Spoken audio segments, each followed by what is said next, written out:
The sterile walls of St. Jude's Hospital had seen thousands of faces, but none were as overlooked as Audrey Hart. To the arrogant chief surgeon, Dr. Sterling, she was just the maid in scrubs, a clumsy older hire, good for nothing but changing bedpans and taking insults. He laughed at her silence. He mocked her trembling hands.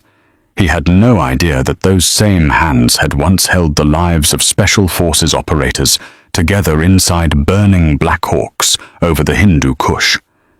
He thought he held all the power until the day the glass doors shattered, not from an explosion, but from the roar of a Navy Seahawk descending right onto his helipad.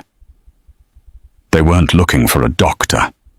They were screaming for the nurse he just fired.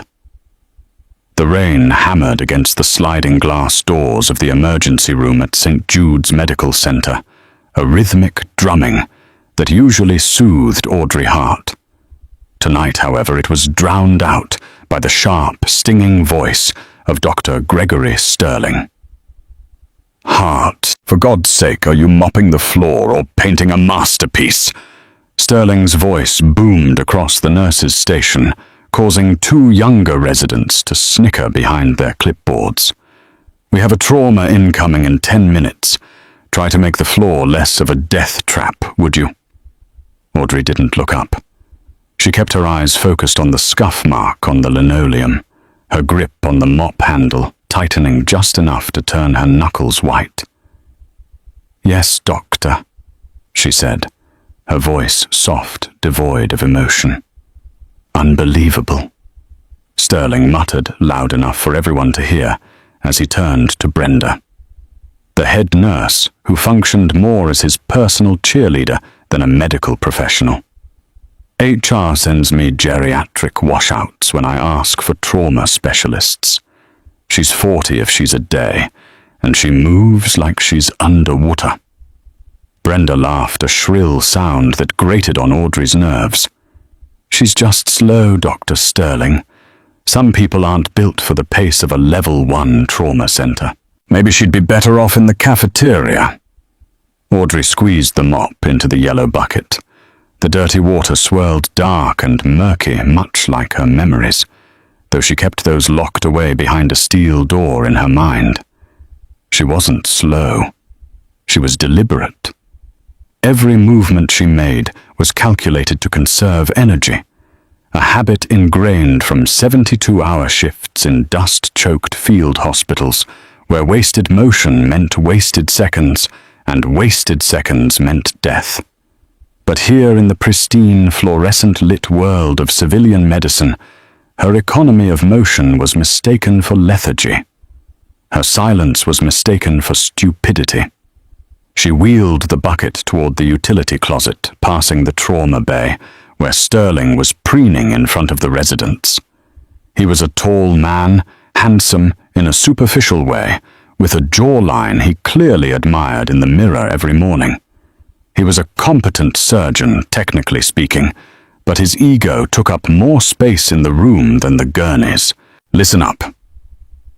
Sterling was lecturing, gesturing with a scalpel he hadn't used yet. "In trauma, you are gods. You decide who lives, who dies. You don't hesitate. You don't flinch. Unlike some staff members who flinch at the sound of a dropped tray." He cast a derisive glance toward the closet where Audrey was stowing the mop. Earlier, a metal tray had clattered to the floor, and Audrey had instinctively dropped into a low crouch, scanning the perimeter. It was a reflex, a PTSD tick she hadn't managed to kill. To them, she looked like a frightened rabbit. Audrey exited the closet, smoothing her navy blue scrubs. She walked over to the patient chart rack, hoping to find a simple laceration or a fever to tend to something to keep her away from Sterling's orbit. Brenda interjected, stepping in front of the rack. "Dr. Sterling needs his coffee, black 2 sugars, and check bed 4, the drunk guy threw up again. Clean it up." Audrey looked at Brenda. The woman was younger, perhaps 30, with perfectly done makeup that somehow never smeared during a 12-hour shift. "I'm a registered nurse, Brenda, not a janitor. The janitorial staff is on break, but I can call. I'm the charge nurse." Brenda snapped, her smile vanishing. "And I'm telling you to clean bed 4. Unless you want me to write you up for insubordination again, I'm sure the board would love to hear how the new hire is refusing direct orders." Audrey held Brenda's gaze for a second. In that second, a flash of something cold and dangerous flickered in Audrey's eyes, the look of a woman who had once stared down a warlord in a negotiating tent in Kandahar. Brenda blinked, taking a half step back, suddenly unsettled without knowing why. Then the mask slid back into place. Audrey lowered her eyes. "I'll take care of it." "Good," Brenda said, her voice shaking slightly before she regained her composure. "And hurry up. The multi-car pile-up is 5 minutes out." As Audrey walked toward bed 4, she checked her watch. It was an old, battered G-Shock, starkly different from the Apple Watches the other nurses wore. She tapped the face. 5 minutes out. She knew what that meant. She could feel the shift in the air pressure, the static electricity that preceded chaos. She had felt it in Fallujah, in Syria, in places that didn't exist on official maps. She pulled the curtain around bed 4. The patient, an elderly homeless man named Silas, whom the staff usually ignored, looked up groggily. "Sorry, darling," he slurred, wiping his mouth. "Sick as a dog."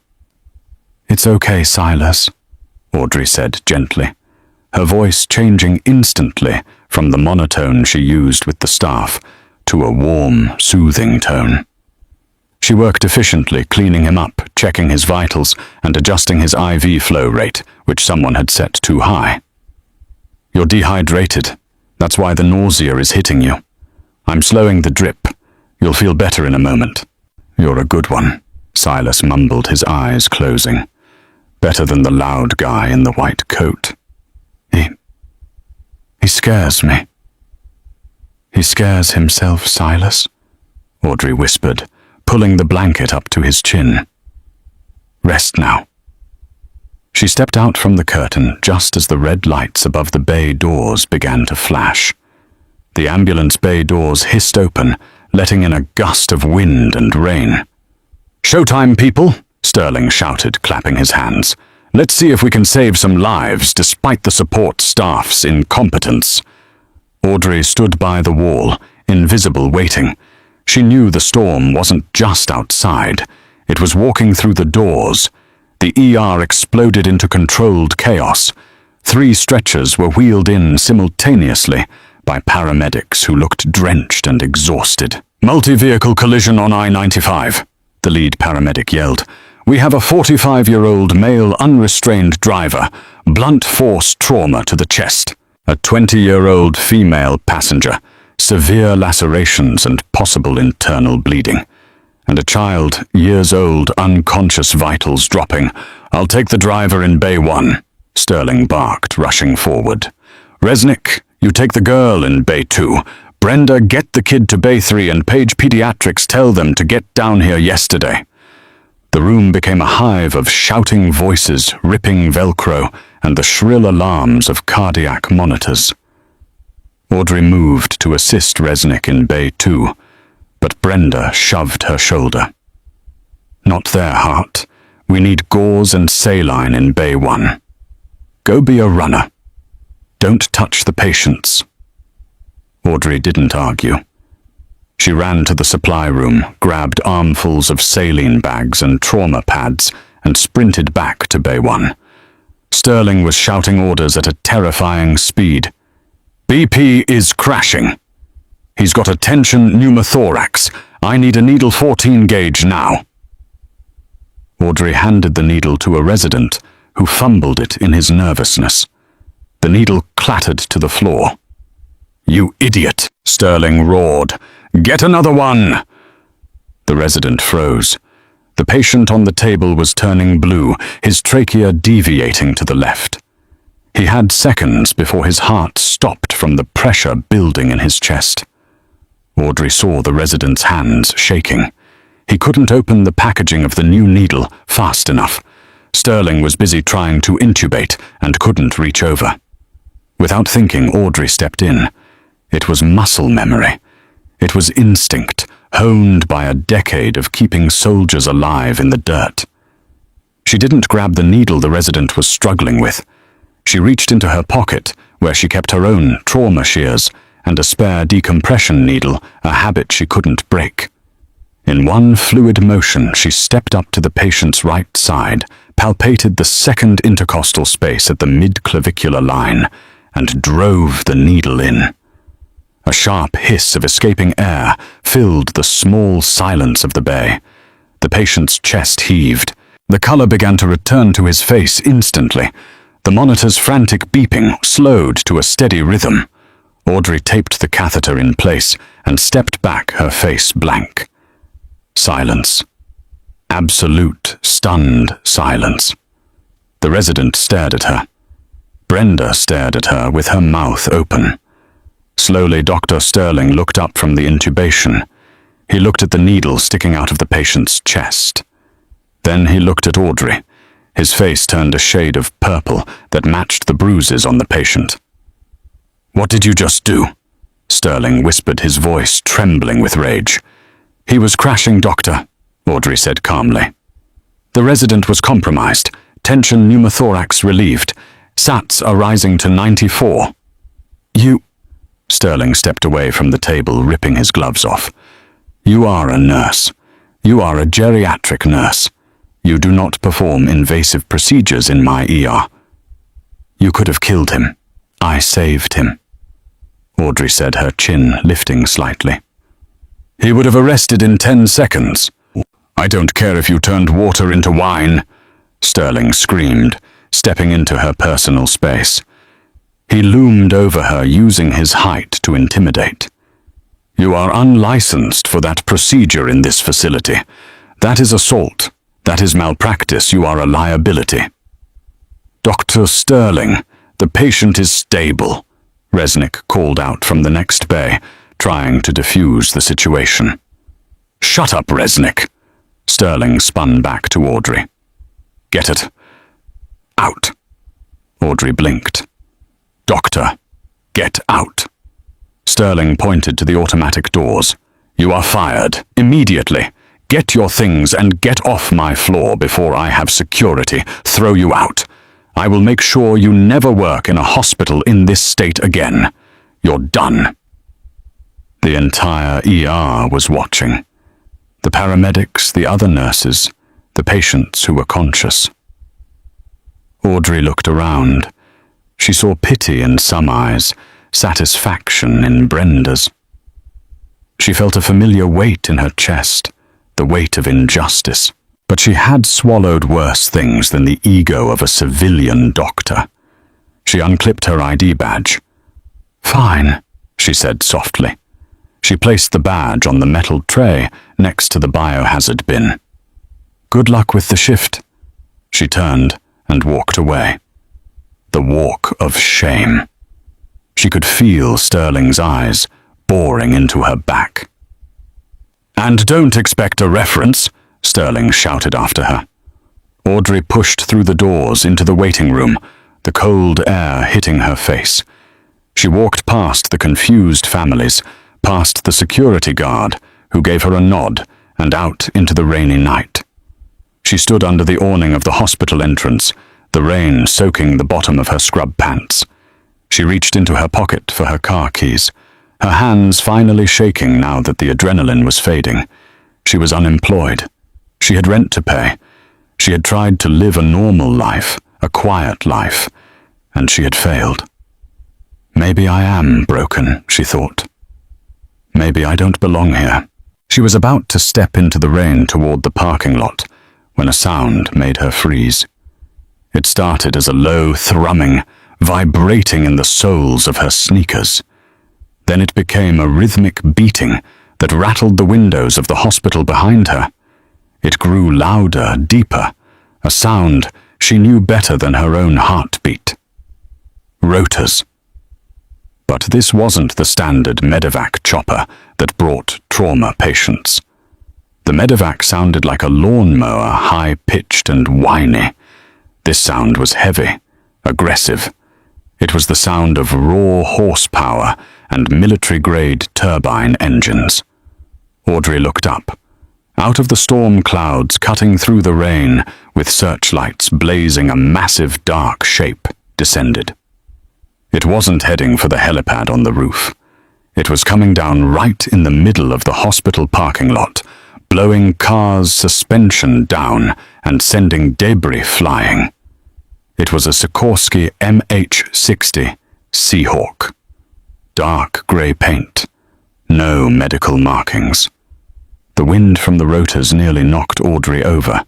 She shielded her eyes against the grit. The side door of the helicopter slid open before the wheels even touched the asphalt. Inside the hospital, the ER staff had rushed to the windows. Sterling, Brenda, and the residents were pressing their faces against the glass, watching in confusion. "What is that?" Brenda asked, her voice high with panic. "Is it a crash?" "No," Sterling said, frowning. "That's the Navy." Two figures jumped out of the helicopter. They were dressed in full tactical gear, multicam uniforms, drop-leg holsters, communication headsets.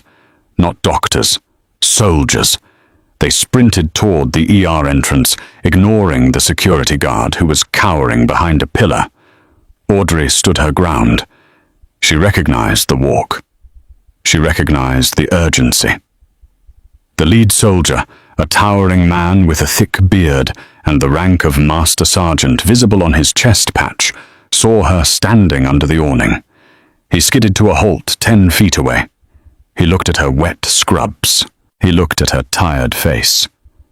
"Audrey!" the soldier roared over the sound of the rotors. "Audrey Hart!" Audrey straightened up, her posture shifting instantly from the fired nurse to something entirely different. "Sergeant Miller." The soldier ran up to her, breathless. "Thank God we found you. We tracked your phone." The hospital doors slid open behind Audrey. Sterling and Brenda came running out, followed by security. "Hey!" Sterling shouted, trying to regain authority over the chaotic scene. "You can't land that thing here. This is private property. I'm calling the police." The Master Sergeant didn't even look at Sterling. He kept his eyes locked on Audrey. "We need you," the sergeant said, his voice desperate. "It's the colonel. He's been hit. Bad. Private sector doctors can't stabilize him. He's asking for the ghost. He's asking for you." Sterling froze. "The ghost?" Audrey looked at the sergeant, then back at the helicopter. "I'm not active duty anymore, Miller. I'm a civilian. I just got fired." The sergeant stepped closer. "Audrey, it's Reaper. It's Sullivan. He took 3 rounds in a training op gone wrong. He's got maybe an hour. He won't let anyone else touch him. He said, 'Get me heart, or let me bleed out.'" Audrey's heart stopped. Sullivan. The man who had carried her out of a burning convoy in Aleppo. The man she owed everything to. She looked back at Sterling. The doctor looked small now, insignificant. "I need a flight suit," Audrey said, her voice cutting through the noise like a blade. "On the bird," Miller said. "Let's go." Audrey took a step, then stopped. She turned slowly to face Dr. Sterling. The rain dripped from his nose. He looked terrified of the soldiers of the helicopter, and suddenly of her. "Dr. Sterling," Audrey said, her voice clear. "You were right about one thing." What?" Sterling stammered. "I don't belong in your hospital."